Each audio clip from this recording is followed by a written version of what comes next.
పసిడి వెలవెలబోతోంది. బంగారం ధర ఈరోజు కూడా తగ్గింది. పసిడి మళ్లీ పడిపోయింది. బంగారం కొనుగోలు చేయాలని భావించే వారికి ఇది ఊరట కలిగించే అంశమని చెప్పుకోవచ్చు.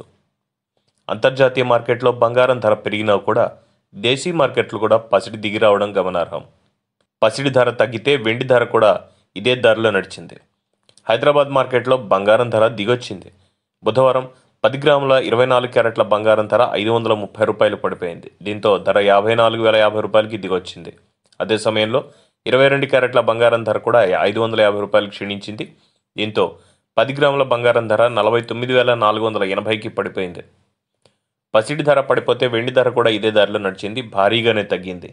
కేజీ వెండి ధర ₹1,200 దాకా దిగొచ్చింది. దీంతో 65,500కు వెండి ధర చేరుకుంది. పరిశ్రమ యూనిట్లు, నాణ్యత తయారీదారుల నుంచి డిమాండ్ మందగించడం ఇందుకు ప్రధాన కారణంగా చెప్పుకోవాలి. ఇక అంతర్జాతీయ మార్కెట్లో మాత్రం బంగారం ధర పెరిగింది. పసిడి ధర ఔన్స్కు 0.48% పెరుగుదలతో $1,932లకు చేరింది. బంగారం ధర పెరిగితే వెండి ధర కూడా పైకి కదిలింది. వెండి ధర ఔన్స్కు 0.83% పెరుగుదలతో $26.48లకు చేరుకుంది.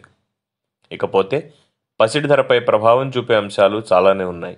ద్రవ్యోల్బణం, గ్లోబల్ మార్కెట్ పసిడి ధరల్లో మార్పు, కేంద్ర బ్యాంకుల వద్ద ఉన్న బంగారం నిల్వలు, వడ్డీ రేట్లు, జ్యువెలరీ మార్కెట్, భౌగోళిక ఉద్రిక్తతలు, వాణిజ్య యుద్ధాలు వంటి పలు అంశాలు పసిడి ధరపై ప్రభావం చూపుతాయి.